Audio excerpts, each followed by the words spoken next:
గర్భధారణ, ప్రసూతి చికిత్స, పిల్లలకు చికిత్స వంటి అన్ని సౌకర్యాలు కలిగిన ఒక పరిపూర్ణమైన ఆసుపత్రి మన సుధా ఫర్టిలిటీ సెంటర్. జగన్మోహన్ రెడ్డి గారు బాగా అప్పులు చేసి పథకాలు కానీ ఏదన్నా కానీ బాగా అప్పులు చేశారు ఆయన 5 సంవత్సరాలు ఉన్నప్పుడు అంటూ చంద్రబాబు గారు అంటున్నారు. నిజమేనంటారా? అప్పులు చేయడం నిజమే, పేదలకు ఇవ్వడం నిజమే. ఇప్పుడు తప్పు కదా, ఆయన తిరగదు కాదు, అప్పులు చేశాడు, పేదలకు ఇచ్చాడు.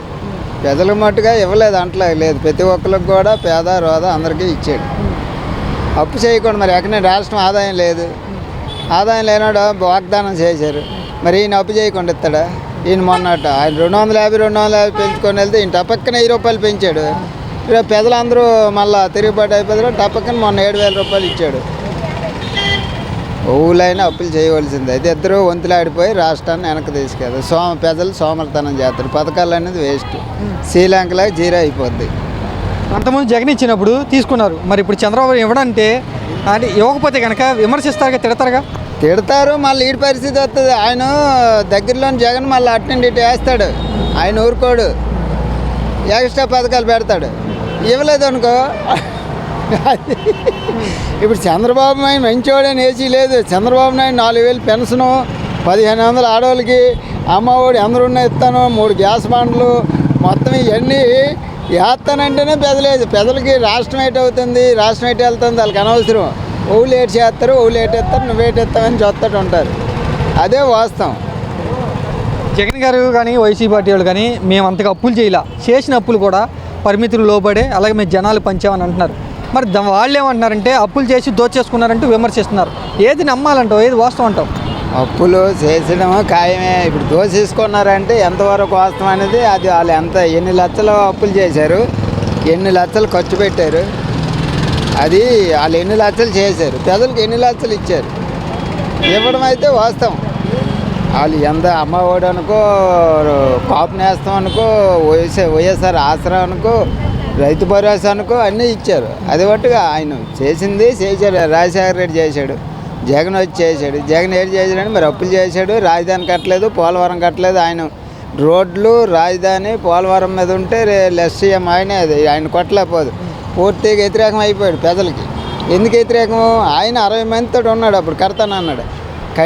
3 రాజధానులు కడతాను, 5 రాజధానులు కట్టాను, ఆయన నిలిగిపోయింది. అలా కడుతుంటే సరిపోయింది. అక్కడే కడతానులేండి, పెదలకు ఎప్పుడు విరోధం అవ్వకూడదు. అక్కడే కడతానంటే కడతాను సరిపోయింది. కట్టట్లేదుగా పూర్తి, నేను ఎక్కడ కడతాను అక్కడ కడతానంటే మొత్తం అడ్డం అయిపోయాడు అన్నమాట పెద్దలకు కూడా. లేకపోతే ఆయన పేదవాళ్ళందరూ కూడా ఇప్పుడు కూడా ఆయన చొమ్ము తిన్నారు, తిని కూడా చెప్పుకుంటాను, తప్పులేదు. పేదవారు అందరికి వేశారు, తిన్నారు. ఆయన ఈయన ఏం చేశాడు? తలకాయలు రాష్ట్రానికి ఆదాయం, రాజధాని దెబ్బ వేసాడు, రోడ్లు పట్టించుకోవట్లేదు.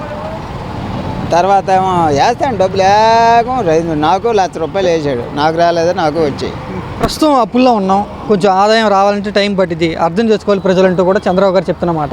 అంటే ఏ రకంగా అర్థం చేసుకోవాలి ఈ మాటని? చేసుకోవాలంటే ఆయన ముందు పవన్ కళ్యాణ్, బీజేపీ వాళ్ళు ఇన్ని వేల కోట్లు మనం ప్రకటిస్తాను, ఇవన్నీ ఇవ్వకపోతే ఊరుకోరని చాలా తెలుసా. జగన్ చేసి 500 పెంచుతాను, అది 28వ సంవత్సరం 29వ సంవత్సరం 250 ఆగిపోయాడు. ఆయనకు అర్థమైపోయింది డబ్బులు వేసి అప్పులు అయిపోతాను. ఈయన ఇంకొక 500 వెంటనే పెంచేస్తాడంటే ఎన్ని వేల కోట్లు పడుతుందని ఆయన తెలుసుగా. పవన్ కళ్యాణ్ అనుకో బీజేపీ ముగ్గురు దగ్గర కూకొని ఇన్ని వేల కోట్లు అవుద్ది బడ్జెట్ అని లెక్క వేసుకుంటారుగా. మాట అన్నామంటే ఇవ్వాలిగా, ఇవ్వకపోతే రేపు ఈయన్ని దోలేసినట్టు మనల్ని దోలేస్తారుగా. పథకాలు ఎగ్గొట్టడానికే ఇట్లా అప్పులు పాలైపోయామని చంద్రబాబు గారు విమర్శిస్తున్నారంటూ వైసీపీ పార్టీ వాళ్ళు చెప్తున్నమాట. నిజమేనంటారా? అన్నారు కానీ ఇప్పుడే నాదెండ్ల మనోహరం 3 గ్యాస్ బండ్లు ఇస్తాననేసి ఆయన కేంద్రంతో మాట్లాడి అది అమలు చేస్తాడు. 5 లక్షలు డ్వాక్రా వాళ్ళకి వడ్డీ లేకుండా ఇస్తానని అది ఒక పూపు చేస్తాను. వాళ్ళు మటు మాట తప్పరు. ఎందుకంటే ముందు రాజు మాట తప్పకూడదు. ఇంటి యజమాని మాట తప్పితే ఇంటికి గౌరవం పోతుంది. మన రాష్ట్రానికి రాజు జగన్, వైఎస్ఆర్ రాజశేఖర రెడ్డి, ఎన్టీ రామారావు, చంద్రబాబు నాయుడు. రాజు మాట తప్పకూడదు. మనం ఒకవేళ వేస్తారు పోతారంటేనే చెయ్యాలి. నేను ముందు వచ్చినప్పుడు నీకు 1500 ఆదాన్ని ఎందరున్నా వేస్తాను, 3000 నిరుద్యోగం ఇస్తాను, తర్వాత 20,000 రైతు భరోసా ఇస్తాను, 4,000 పెన్షన్ ఇస్తాను. 4,000 పెన్షన్ ఇచ్చాడు. రైతు భరోసా 20,000 చేయాలి, 3 గ్యాస్ బండ్లు ఇవ్వాలి. అన్నీ కరెక్ట్గా చేస్తేనే రాజు అనేదానికి ఆడు మళ్ళీ ఉంటాడు, లేకపోతే మళ్ళీ మామూలు లేల్టెక్ట్ అయిపోతుంది. జగన్ కన్నా పెద్దోడు కాదు కదా.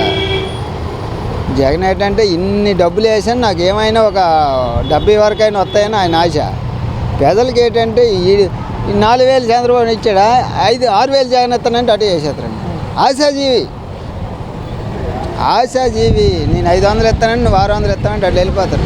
అది అందుకోసం ఏంటంటే వీళ్ళు ఆలోచించుకొని పథకాల మీద లేక కష్టపడి బతకయా, కష్టపడి బతికితే అందరూ బాగుంటారు. ఈ కూకొని ఏం చేస్తాను, ఇప్పుడు 4,000 పెన్షన్ ఇస్తాను, అడటికెళ్ళి బార్జాల పుల్లు తాగేసి నానా భయభత్యం చేస్తాను. ఈ అమ్మ కూడా ఒక 15,000 ఎత్తే చదివేస్తాను రా, పిజ్జలు కొనము సెల్లలు కొనము ఇలాగా చేస్తాను. అయితే ఏం చేస్తాం, ప్రజలు ఇష్టం. వాళ్ళేమో సీట్ల కోసం కుర్చీ కోసం వీళ్ళ బాధ వీళ్ళదే ఎటు వెళ్తుందో మహానుభావం.